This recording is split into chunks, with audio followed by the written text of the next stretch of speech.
Shalom, selamat berjumpa.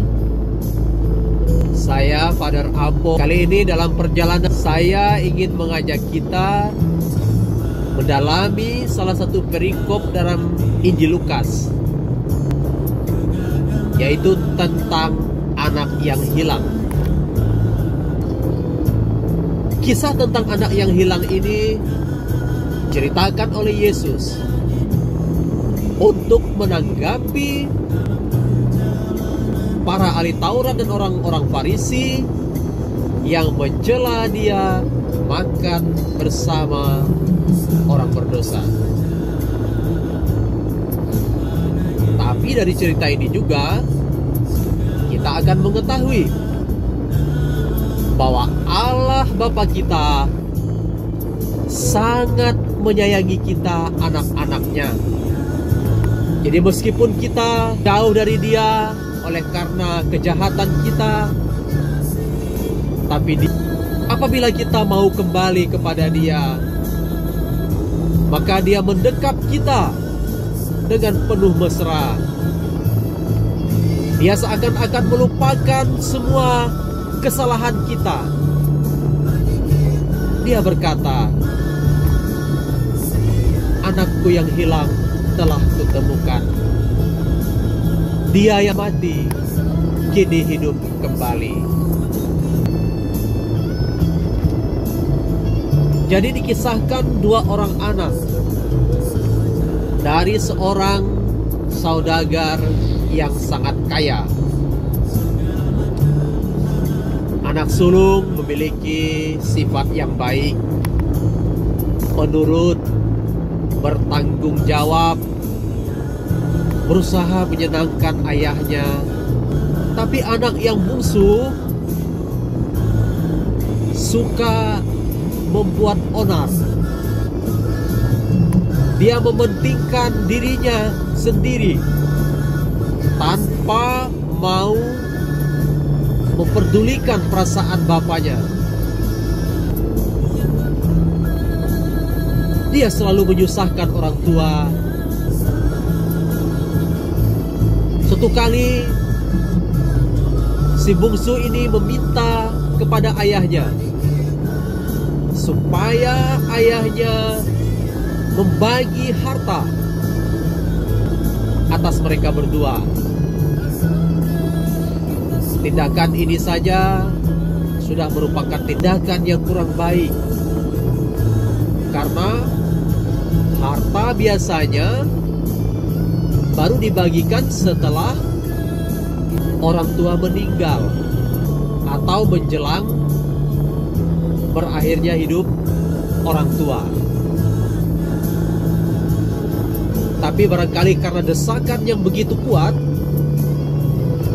dan juga sang ayah tidak mau berpolemik dengan anak bungsu ini, maka dia membagikan harta antara mereka. Selang beberapa hari, si bungsu menjual seluruh bagiannya, dan dengan uang yang banyak dia pergi ke negeri yang jauh. Di negeri yang jauh itu dia berfoya-foya sampai suatu ketika bencana kelaparan melanda negeri tersebut. Anak bungsu tentunya turut mengalami akibat dari bencana kelaparan itu. Siapa yang bisa menolong? Tidak ada yang bisa menolong. Semua orang mengalami hal yang sama. Maka untuk sekedar mempertahankan hidup, si bungsu mencari pekerjaan. Tapi tidak ada pekerjaan yang bisa didapat dalam situasi bencana kelaparan.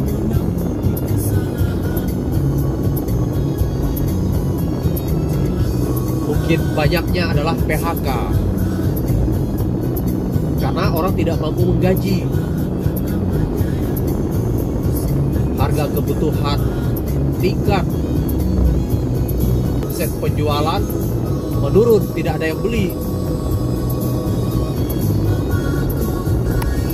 Maka susah sekali mendapatkan pekerjaan. Akhirnya si bungsu mendapat satu-satunya pekerjaan yang masih memberikan lowongan, menjadi penjaga ternak babi. Si bungsu ini tentunya bukan orang kaya lagi ya. Entah berapa lama dia berada di negeri yang jauh itu. Tentunya sekarang kondisinya sangat memprihatinkan. Tampang mungkin sudah sangat kurus, badan mungkin sudah dekil, dan perut pasti selalu mengalami lapar.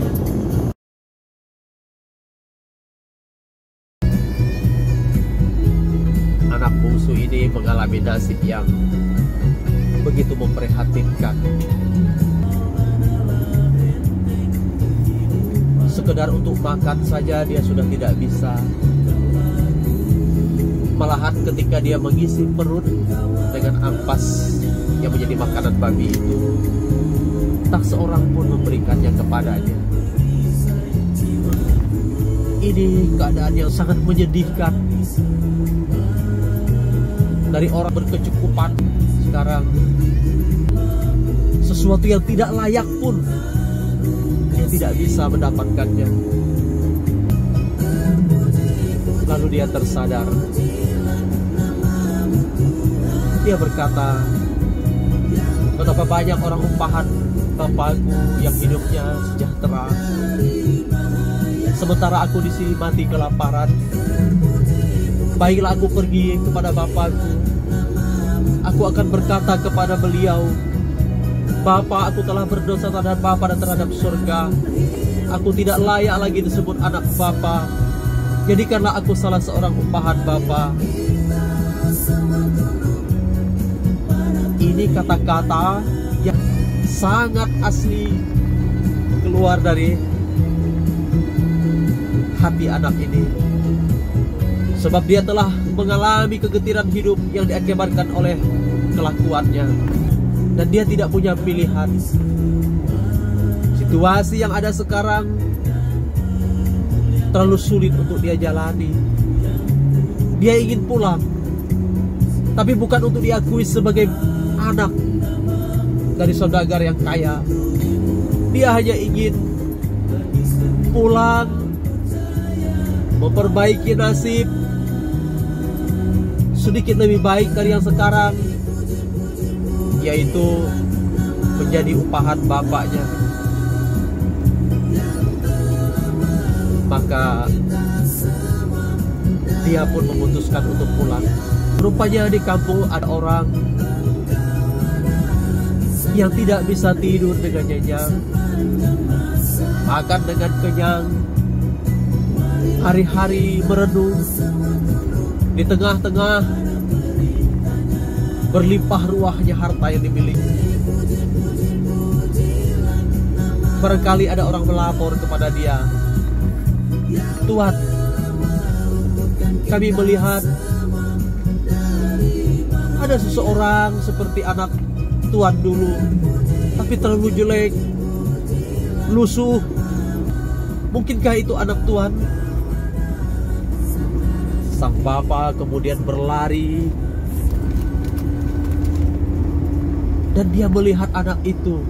Dia memeluknya. Lalu anak itu berkata, Bapa, aku telah berdosa terhadap Bapa dan terhadap surga. Aku tidak layak lagi disebut anak Bapa. Dan baru saja dia mau melanjutkan kalimatnya, Bapa ini mengatakan, Tolong ambilkan jubah yang terbaik, bersihkan badan anak ini. Tolong ambil sepatu, tolong ambil cincin saya yang di situ, kenakan kepada dia. Baru saja anak ini mau mengatakan, jadikanlah aku salah seorang upahan Bapa. Tapi rupanya Bapa melihat dia penuh belas kasih. Jadi saudara-saudari yang dikasihi Tuhan, inilah maksud dari Tuhan Yesus menceritakan perumpamaan ini. Memang pada saat kita berdosa, menjauh dari Allah, hal itu sangat menyakiti hati dia. Dan dia menyiapkan suatu hukuman bagi kita sebenarnya.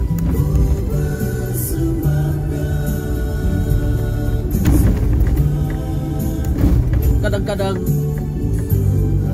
sebagian dari hukuman itu ditimpakan. Dia ingin menegur kita atas cara hidup kita yang salah. Tapi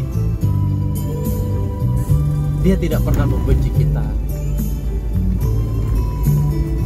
Dia adalah Bapa yang tidak berhasil membenci anak-anaknya. Kendati dia sangat benci, dan tidak ada alasan untuk tidak benci, sebab begitu kasihnya kepada anak-anaknya kita ini, ternyata kita tidak membalas kebaikan Allah. Kita menempuh jalan kita sendiri seperti seorang bungsu yang nakal ini. Kita melawan kehendak Bapa. Kita menentang dia dengan kecongkakan dan sikap-sikap itu. Tapi saya mengatakan pada kesempatan ini, Tuhan adalah Bapa yang tidak berhasil membenci kita. Ketika kita mempunyai niat untuk berbalik, semua kesalahan masa lalu dilupakan begitu saja. Seakan-akan kita tidak pernah melakukan hal yang jahat di matanya. Begitulah Bapa kita. Tuhan Yesus memperkenalkan Bapa yang seperti itu, Allah yang seperti itu kepada kita. Allah yang tidak ingin kita binasa, yang sangat menyesali hukumannya atas kita. Allah yang penuh belas kasih, yang membuka tangannya untuk merangkul kita, betapapun kita tidak layak untuk dirangkul karena kejahatan dan dosa-dosa kita. Tapi dia membuka tangannya lebar-lebar.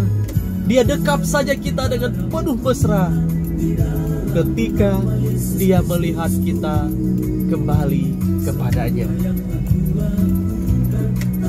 Saudara-saudari yang dikasihi Tuhan, kita bersyukur. Andaikan Tuhan menolak kita karena kita berdosa, kita tidak akan pernah terselamatkan. Tapi terpujilah Dia. Dia mau menerima kita apa adanya. Ketika kita meninggalkan kehidupan yang lama, ketika kita berniat untuk kembali kepada Dia, Dia langsung menerima kita dan melihat kita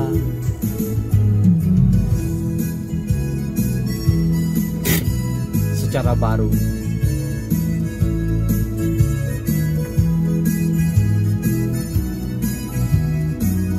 Terima kasih Tuhan Yesus.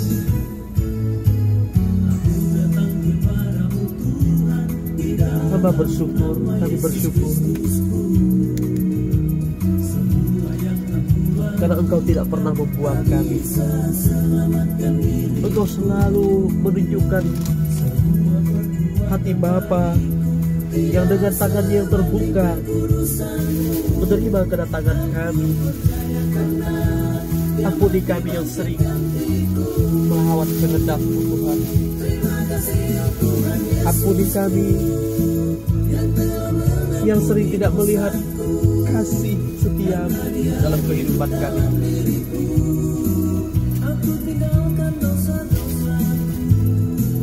Terima kasih atas kasih. Terima kasih atas kesabaran, Tuhan. Engkau bersabar dengan kami sampai kami kembali. Terima kasih untuk keselamatan.